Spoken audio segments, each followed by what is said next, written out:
Assalamualaikum, hai everyone. Apa khabar semua? Sudah siapkah anda untuk berjaya? Jika anda sudah siap untuk berjaya, mari bersama saya untuk saya kongsikan sesuatu perkara kepada anda.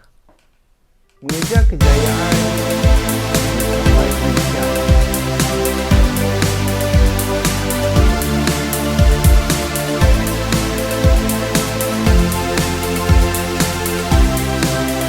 Apa yang anda faham tentang malas?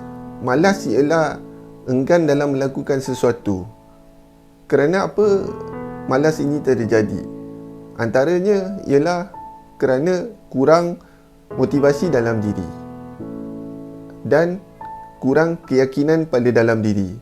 Ia boleh mengakibatkan ia menjadi malas.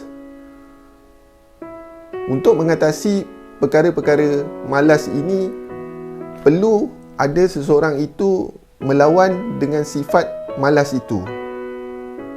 Mereka perlukan motivasi untuk dalam diri, untuk mendesak diri mereka untuk keluar daripada sifat malas itu, supaya mereka merasakan sesuatu perkara yang ingin dilakukan itu adalah untuk kebaikan mereka, kan?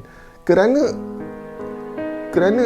dengan bermotivasi sesuatu perkara itu, perkara yang malas itu akan tenggelam disebabkan ada rasa desakan melalui motivasi.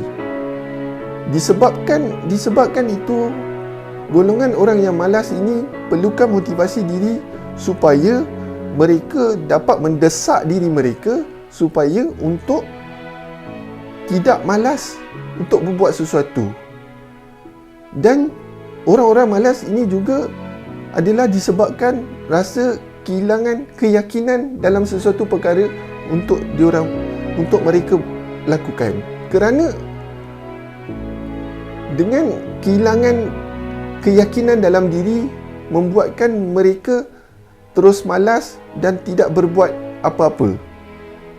Oleh itu, perlu meningkatkan rasa keyakinan dalam diri untuk meletakkan sesuatu perkara itu menjadi rasa minat dalam sesuatu itu. Kerana dengan tiada minat dalam sesuatu perkara, ia akan membuatkan perkara itu menjadi malas untuk dibuat. Contoh, seperti kita ingin lakukan pekerjaan. Kita melakukan hari-hari kita pergi bekerja, tetapi kita tidak ada rasa bermotivasi untuk pergi ke kerja. Dengan tiada rasa motivasi dalam diri dan desakan melalui motivasi itu, ini akan menyebabkan rasa sifat malas itu akan ada dalam diri kita, dan ia akan membuatkan seperti tiada satu faedah untuk diri kita. Kerana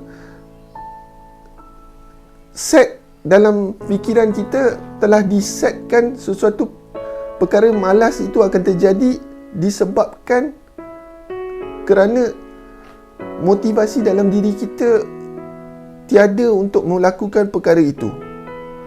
Oleh itu, kita perlu ada desakan motivasi supaya sesuatu perkara itu dapat kita lakukan dengan rasa lebih minat untuk melakukan.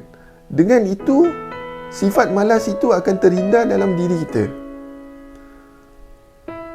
Kepada mereka-mereka yang ada rasa malas, mereka perlu dengan sendirinya, kan, melawan perkara-perkara malas itu supaya malas ini tidak ada dalam diri. Sebab contoh, malas bukan boleh dikategorikan seseorang itu terus malas. Dia contoh seperti pergi gym. Di peringkat awal, dia mulai rasa minat dan fikiran kita mulai rasa minat terhadap untuk pergi gym, untuk kita membuat aktiviti kesihatan kepada badan kita. Pada permulaannya, pemikiran kita mulai set untuk achieve target. Tetapi daripada laluan itu, setiap hari kita pergi ke gym dan kita mula memikirkan dalam fikiran kita sesuatu itu, perkara itu memberatkan dan ia akan memberi impak kepada pemikiran kita dan menjadikan sesuatu apa yang telah kita buat itu menjadi seperti malas. Sebab kerana apa? Kerana kita tak ada motivasi dalam diri kita untuk mencapai achieve tu tadi.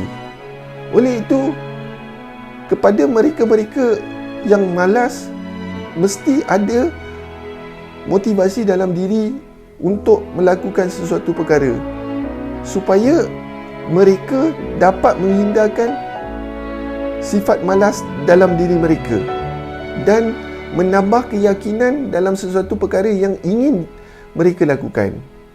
Ingat tu guys. Mengejar kejayaan